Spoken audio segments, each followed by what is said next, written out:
The War of the Roses, a name that immediately evokes images of knights in heavy armor, banners fluttering in the wind, and families torn apart in one of the bloodiest and most chaotic struggles in England's history. Imagine the thunder of hooves shaking the ground, the clash of steel echoing across muddy fields, and the desperate cries of men fighting not just for a crown, but for survival. This was not merely a dynastic feud between two noble houses, the Lancasters and the Yorks. It was a war that reshaped the destiny of a kingdom, leaving rivers of blood and paving the way for the rise of a new dynasty. The Tudors. For the next 40 seconds, let your mind be transported to a medieval battlefield. Smoke in the air, rain soaking the ground, and entire families divided by loyalty and ambition. By the end of this story, you'll understand why the War of the Roses remains one of the most iconic and brutal civil wars in English history. The conflict, spanning from 1455 to 1487, has been immortalized in works like Alison Weir's The Wars of the Roses and Don Jones' The Hollow Crown, both of which emphasize the chaos and unpredictability of a war where no victory was ever final. Historian Ian Houghton Pollard, in his groundbreaking research, called it a conflict fought as much with ambition and betrayal as with swords and arrows. This war was not fought in distant lands, but on English soil. Neighbor against neighbor, brother against brother. The stakes were the very throne itself, and each battle shifted the balance of power between Lancaster-esque Red Rose and York-esque White Rose. One of the defining moments came at the Battle of St. Albans in 1455, the spark that ignited this civil war. Picture it. Narrow streets filled with armored men, archers releasing volleys that darkened the sky, and nobles like Richard, Duke of York, and the mighty Earl of Warwick, known as the Kingmaker, standing at the forefront of chaos. Shakespeare later romanticized these figures, but the reality was far grimmer. Blood soaked the cobblestones. The king himself, Henry VI, was nearly captured, and England realized it was entering an era where no one could predict tomorrow. The battles were not isolated clashes, but rolling storms of devastation. Towton in 1461, often described as the bloodiest battle ever fought on English soil, was a nightmare of snow, mud, and merciless slaughter.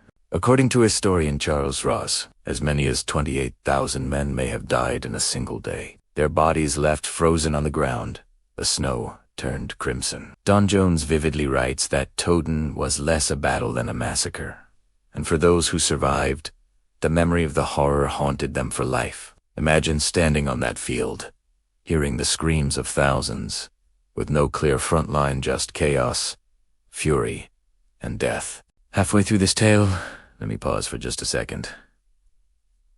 If you love exploring the forgotten wars, the epic rivalries, and the blood-soaked struggles that shaped nations, then make sure you subscribe to Vertex of Time. By joining this growing community of history enthusiasts, you'll never miss the chance to relive the most dramatic and pivotal moments of our past. Now, let's return to the battlefield, because the War of the Roses is far from over. The seesaw of power between Lancaster and York created a war unlike any other. Edward IV rose with astonishing force, thanks largely to Warwick's influence, but their alliance soon crumbled, plunging England back into bloodshed. Betrayal was constant. Warwick, once Edward's staunchest supporter, turned against him, earning his title the Kingmaker not through loyalty, but through manipulation.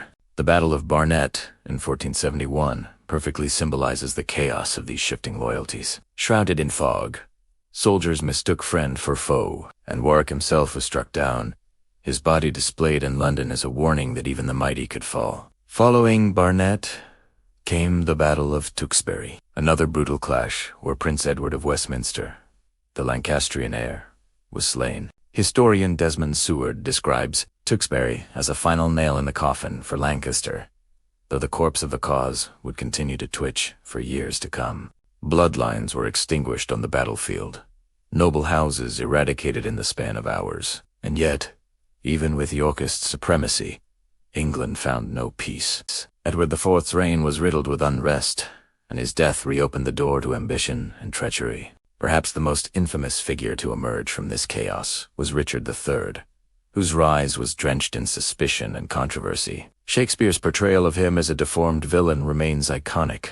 But modern historians like Michael Hicks urge us to see Richard not as a caricature, but as a ruthless product of his brutal age. His short reign was dominated by whispers of murder, particularly the mysterious disappearance of the princes in the Tower, a stain that would forever mar his legacy. Yet Richard was no coward who met his fate head-on at the climactic Battle of Bosworth in 1480. Bosworth was not merely another battle, it was the end of an era. As chronicler Polydore Virgil recounts, Richard charged into combat with unrelenting fury, determined to strike down Henry Tudor personally. His cry of "A horse! My kingdom for a horse!" immortalized by Shakespeare captures the desperation of that final stand. But Richard was cut down, his crown found in the mud and placed on Henry Tudor's head. The red and white roses were finally united under the new Tudor dynasty, symbolized by the Tudor rose.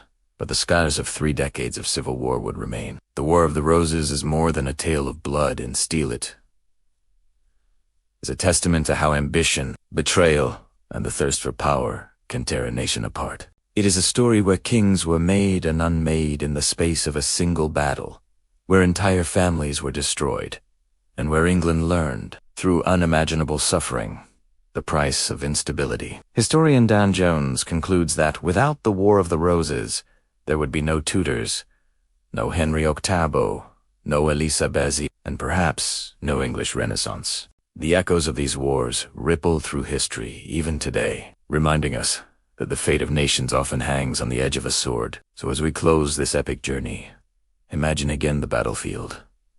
Banners torn, corpses scattered, the silence after the storm. Out of this silence, a new England would rise, scarred but reborn, carrying forward the lessons of blood and betrayal.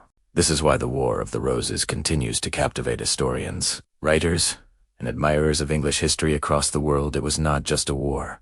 It was the crucible that forged a dynasty, and that dynasty, in turn, would change the world forever.